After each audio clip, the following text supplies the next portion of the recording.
Hey, what's going on there, folks? Welcome back here to a Thursday. It is the Earthmaster out here, about 11:37 a.m. here, California time, June 13th, 2024.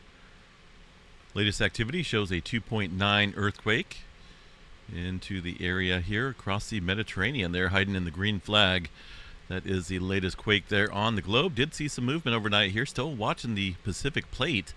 Definitely ramping up here in terms of broader scale movement. Looks like something's about ready to take place out here on a larger scale of things. So let's check this out, see what we got. Definitely getting some movement out here across the northwestern edge of the Pacific plate overnight, and still continuing today, or at least right now in the last hour, of 4.3 just off the coast of Japan here. A lot going on here across the Kuril Kamchatka. Got to watch this area because this region really is quite primed here for some earthquake activity. Of course, 2011, you guys remember the big 9-pointer back there off the coast of Japan. That was a great earthquake. But I'm more concerned roughly around this area, major subduction zone here. And we really haven't seen anything large scale in terms of full stress release out here in quite a while. I pulled up the last 14 years of earthquake activity here to about 2010. 7.5 and above. There's some seismic gap zones. Obviously, we know California's been waiting for a big one for quite a while. Now, the 7.1 back in 2019 is not shown up here because I have the threshold at 7.5. So that's why we're not seeing that larger activity. But obviously, there's many faults out here well overdue. But with the Pacific plate, we're definitely looking at, as far as in the western areas here, northwestern corner, some elevated movement going on here. Back in 2020, there was a 7.5 up here across the Kuril Kamchatka, but that is, technically, that's very minimal in terms of what this subduction zone can do. So I do not consider that a full release of the stress that's been building up here for quite a while. Down here in Japan, of course, did see quite a bit of movement out here throughout the years, and even following the 9.1 that struck there just off the coast of Japan. That earthquake, goodness, that was a full release along this entire subduction zone, the Japan Trench. And this one here, if you look, it is much, much bigger, right? There's a lot of potential stress built up here in this area.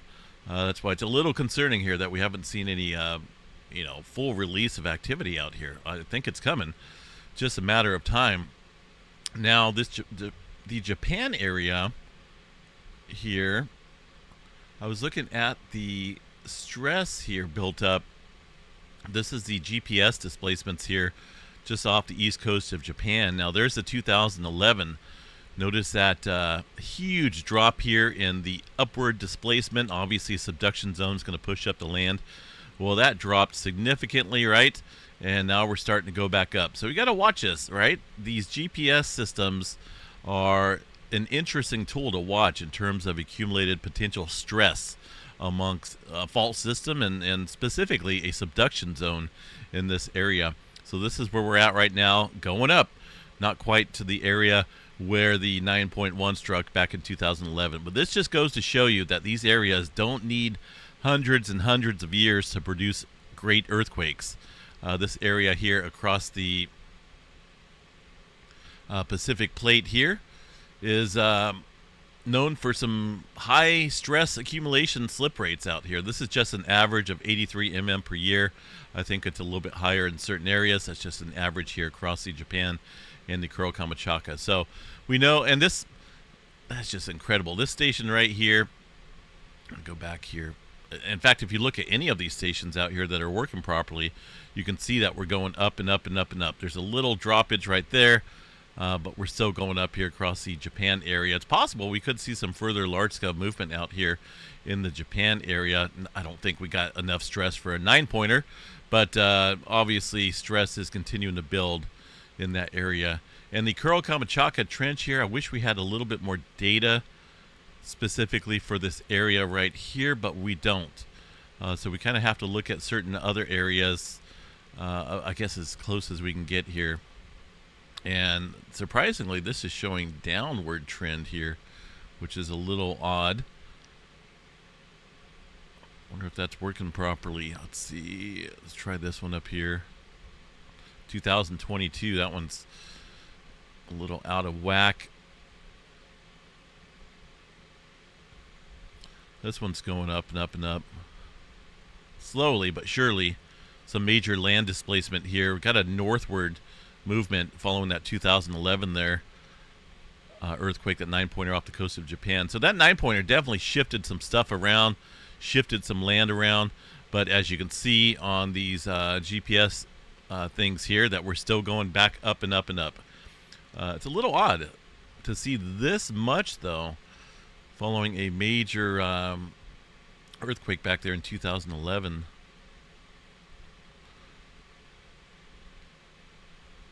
Here's another map showing that 9-pointer that caused that huge drop, subsidence in the land. And now we're going back up. This one, though, is pretty much matching the previous level. So interesting activity. Could be looking at maybe some further large-scale activity out here across the Japan region. And the Kuril Kamachaka, of course. Like I said, I wish I had a little bit more data that I could look at across this area. Let me go back here and see.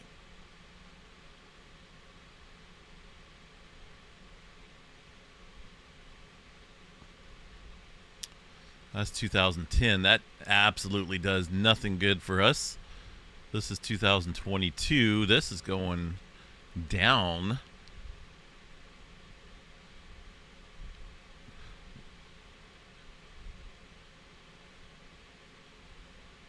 Yeah, so, there's not a lot of data to work with here in terms of what's going on right here across this subduction zone. So, but either way, I think we all can agree that things are getting ramped up here potentially again across the Japan area in terms of not a mega quake, but obviously it does look like there's quite a bit of strain out there building up right now. So with all this movement going on here in the last couple days, got to keep an eye on these regions that are highly stressed and accumulating stress quickly.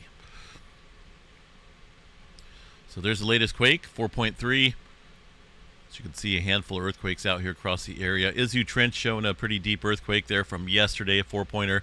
Really no adjustment upstream here. Down here across the Mariana Trench, there's a little bit of surface adjustment going on here. But, we could sit here all day and look at these GPS stations. But it is a useful tool in terms of looking at potential stress out here. We've seen it with the Cascadia subduction zone.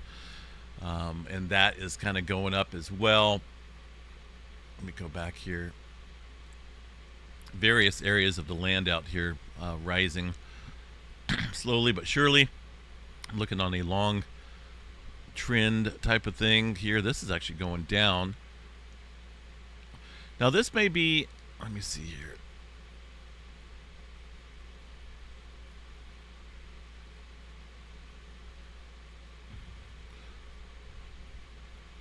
See, 2011 really didn't do nothing over here across the East Coast. A lot of people, geologists, think that maybe that 2011 earthquake there, the big 9-pointer, relieved stress out here across California. And that's possible with that huge shift of land, but not, not enough to put it off centuries. Here's vertical displacement. There was something that happened right here about 2017 that looks like it may have lowered the vertical upward trend across the Cascadia.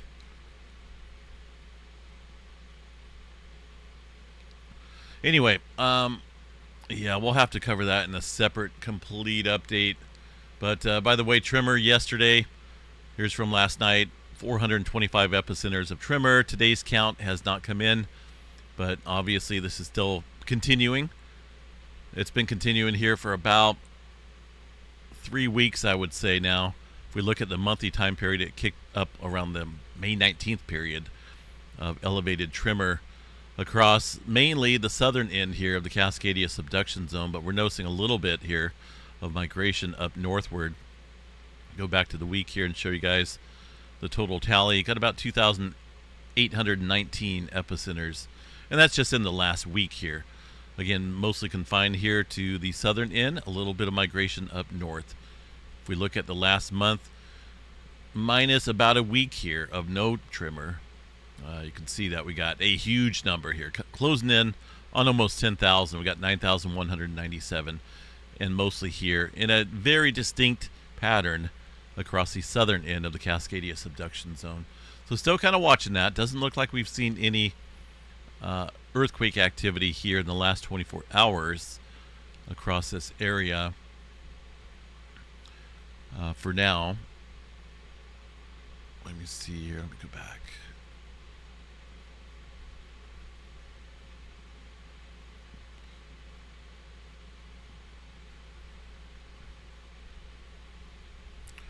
Carpenterville, Oregon. Just want to check some of these raw seismographs, see if there's any data coming in on them. Doesn't look like it as far as earthquakes go.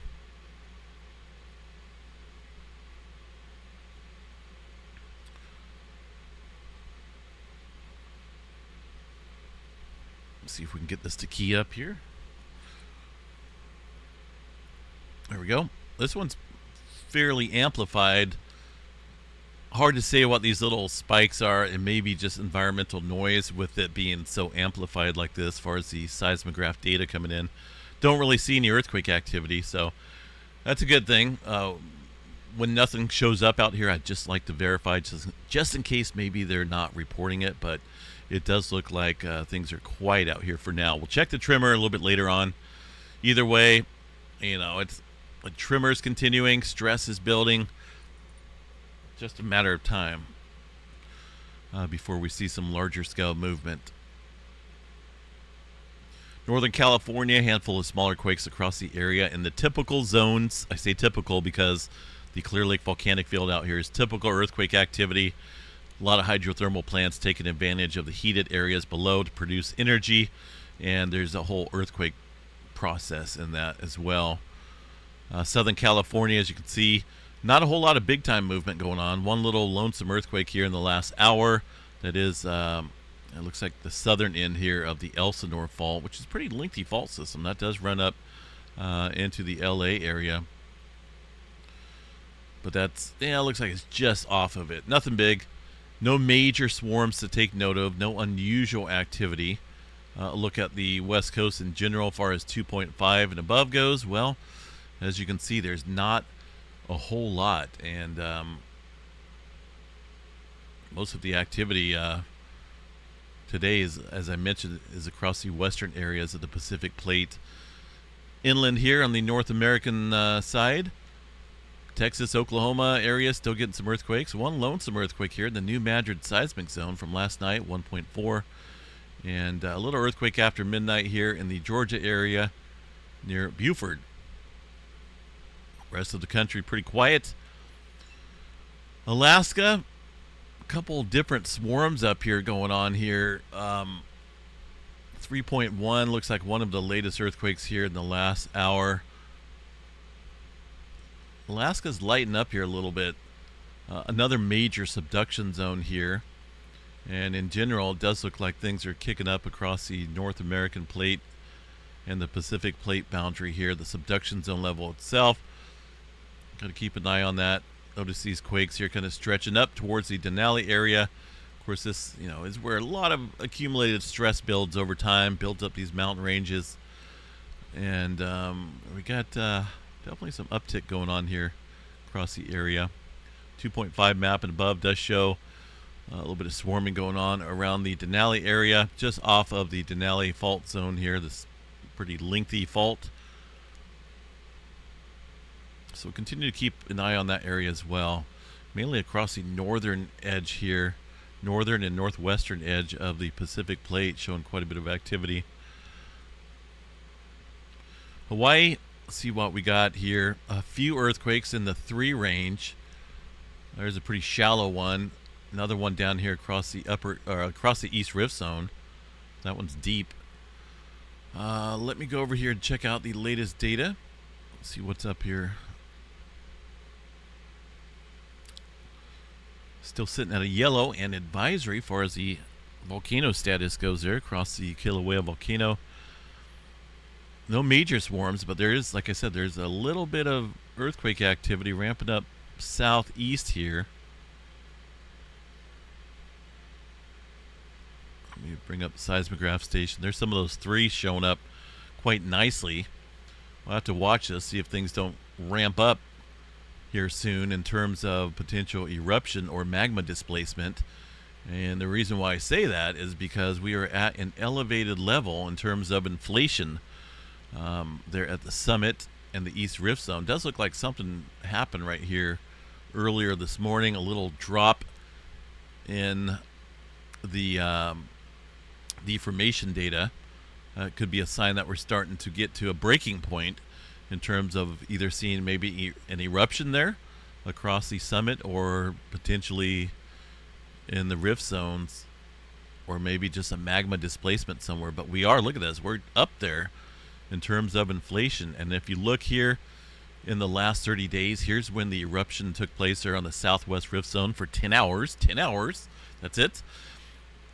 Dropped some accumulated stress here that we've seen. The magma below the area obviously broke through the surface, and now we're back up higher than what we had seen prior to the last eruption. So today could be an interesting day where we could see things rapidly kick up in terms of whether there's going to be a magma intrusion somewhere off to the southwest rift zone like we've seen back in February and March, or maybe even over here across the east rift zone. We've been noticing some earthquake activity out here, so got to watch the earthquake activity. That's key to potentially seeing, you know, where this next intrusion is going to take place. So we'll watch that. I do have a seismograph station here called Hot Caves that will pick up some of the earthquake activity. Not all of it, but some of the 2s and 3s that it pick up. That's more down here in this area, I believe, as far as that seismograph station goes. But it does pick up quite a bit of activity. We'll continue to watch that today, see what happens here. There's all the activity across the western Pacific. Down here, most of this movement here is from yesterday. We did have another earthquake just after about 10 o'clock my time this morning for 5.1. 130 kilometers deep. There's that quake there in New Zealand from last night, Hicks Bay, New Zealand area, 249 kilometers deep. That could be associated here with portion of the southern end of the Kermadec Trench, or maybe even the northern edge here of the Hikurangi subduction zone. I think it's more situated up north here.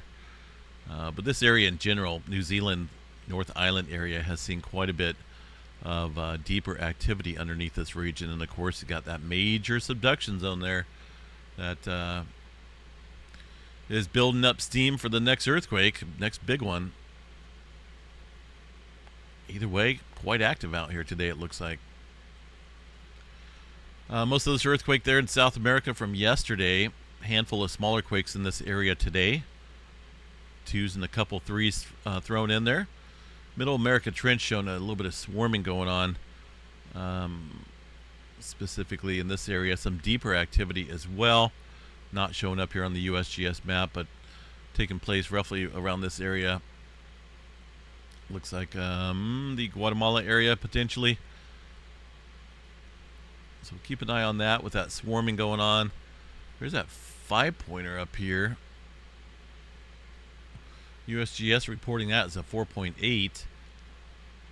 But as I mentioned here just a couple minutes ago, in general, this whole area is showing some elevated movement, not only south here, but all the way up towards the Denali area.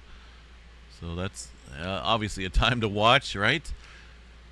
A couple years ago, we seen the 8.1. I think that was back in 2021, if I remember right. I don't know what happened to my my map. Go back here and look at this real quick.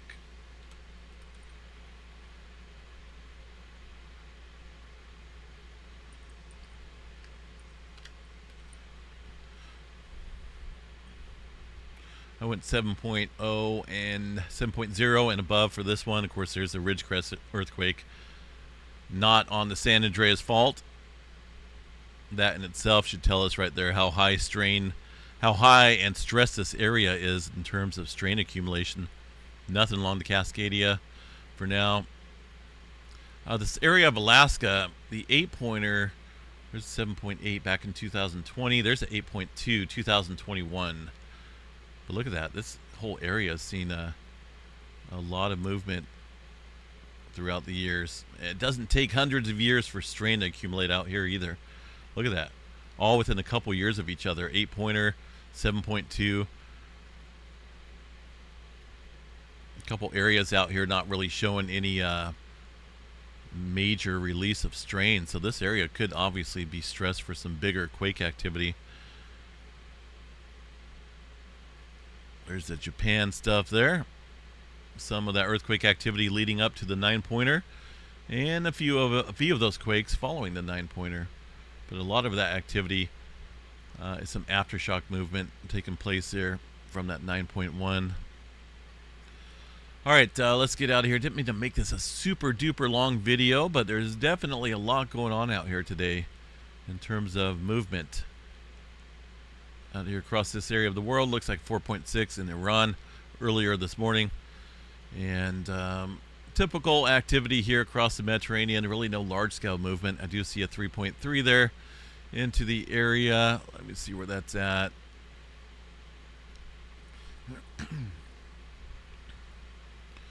Looks like around the Greece area, 2.9. There's that 3.3 down in the Crete, Greece region, Mediterranean Sea area. So a handful of smaller quakes out here today. I know that's bigger than the 2.5. That's 4.8 there from yesterday. Really not seeing any major swarms of specific area as far as volcanoes go.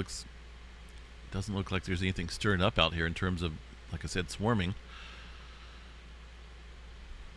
Let's go check out Iceland here real quick. We'll see what's going on here. Really no major changes here across the area of Iceland.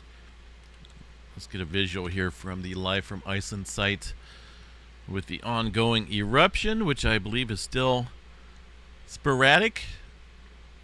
I'm going to see some areas downstream here of this lava bed.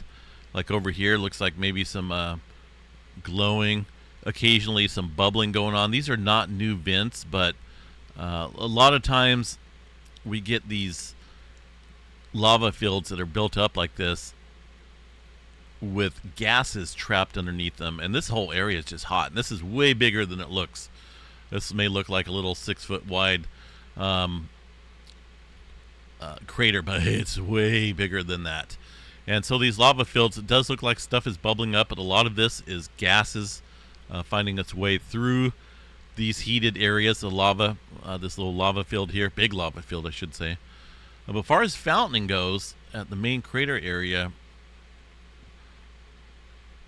I don't see any specifically. Well, it looks like a little bit there being pixelated, but it is popping up there in the background. So things are still active, it looks like, from a visual perspective there. And this update here was put out today, it looks like, from the Icelandic Met Office, where they state the eruption has now been ongoing here for 15 days with one remaining active crater. Not quite as active as what it looked like in the beginning, but lava pond is still present.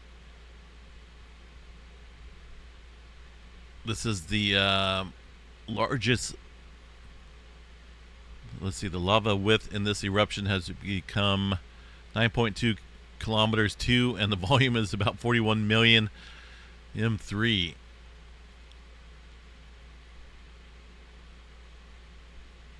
Doesn't look like anything's changed here. Let's check out the inflation, though. That's key to watching and understanding and maybe forecasting how long this will continue.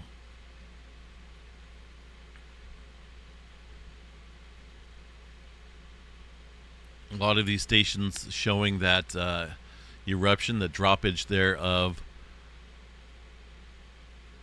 the inflation level. which began 15 days ago or so. Here's a Grindavik station. There's the droppage here in terms of accumulated stress and inflation. So looks like we're starting to go back up, though. There's that downturn here. Now we're going back up. So I think this is going to turn into another long duration event.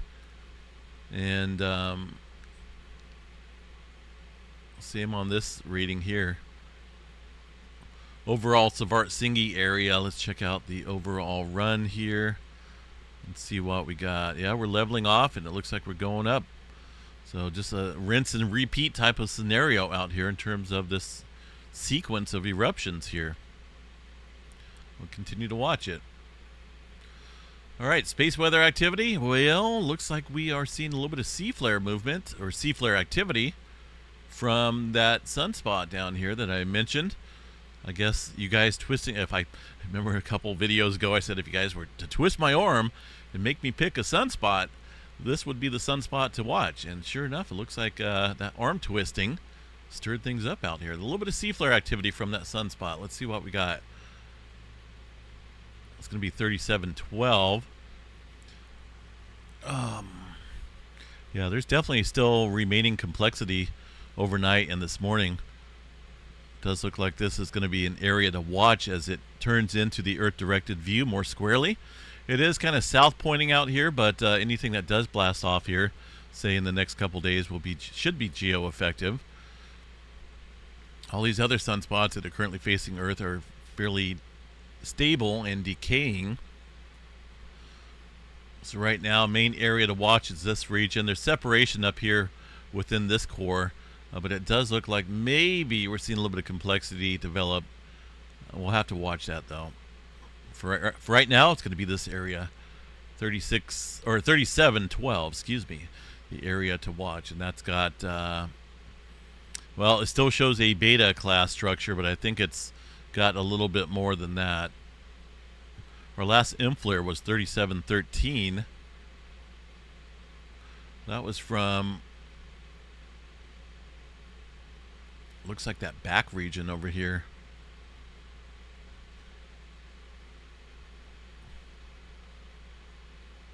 Yeah, maybe this area as well starting to get a little bit dynamic activity here on a broader scale, though.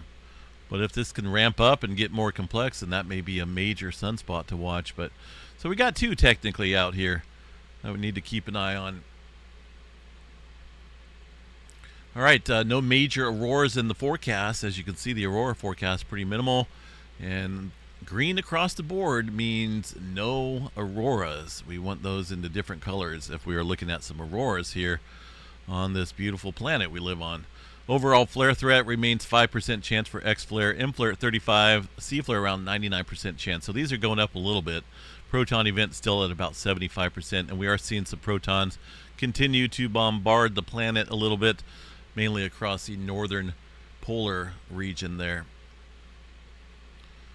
Far as severe weather goes, well, it's lingering around, mainly across the northern edge here, or northern regions of the country.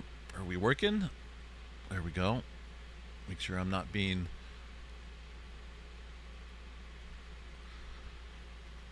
kind of looks like a fish out here, maybe a whale. All right, we got enhanced weather. Looks like a 2 to 5% chance for tornado activity. Main threat's going to be wind, a lot of wind, and some large damaging hail out here across this area. So be weather aware across these regions today. Pretty significant severe weather threat there. For the day tomorrow, for Friday, well, let's see what we got. 2% chance for tornadoes, wind, and some hail threats. It looks like the main threat's going to be some outflow winds, maybe even some inflow winds. We'll have to see how that develops, but some wind gusts, 65 knots or greater here within this hatched area.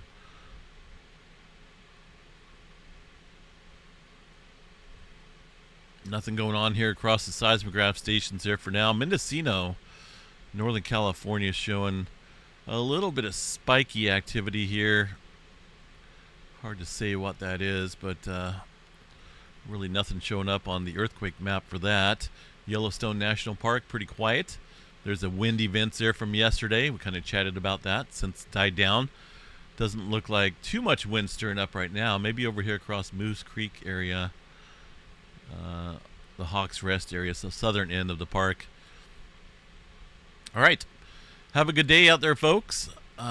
Little bit cooler out here in Northern California today. We hit 107, 108 yesterday, and we are surrounded by rice fields here in Northern California. So the heat cooking the rice fields that are flooded with water, that pretty much makes it feel very similar to down here across portions of the South. Maybe not quite as intense, but locally we have our own little climate here that's similar to the Gulf Coast states in Northern California and the Sacramento Valley.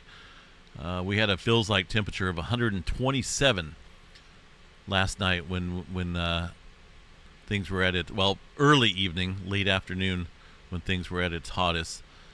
Air temperature was 107. Feels like 127 due to the high dew point and the humidity, thanks to all the rice fields cooking, literally cooking around us. It's like we're in a giant stew out here, a pot of stew, pot of rice. All right, have a good one, folks. Member drawing is coming up here in 2 days. Don't forget to jump on board to become a member on this channel. We give away prizes every single month on the 15th. We try to do it on the 15th. Occasionally there's some hiccups, but most of the time we do cover it on the 15th. Live drawing for the members. Click the join button today. I think you have to do it on a desktop. I don't know if they've added it onto the mobile device yet, but in order to click on the join button, get on the desktop computer and become a member today. You get extra videos, extra perks, extra emojis, icons, and of course the monthly drawing where we give away prizes every single month. Just our way of showing support back to the members there that support us. Have a good day. We'll catch you guys back out here a little bit later. Take care, folks.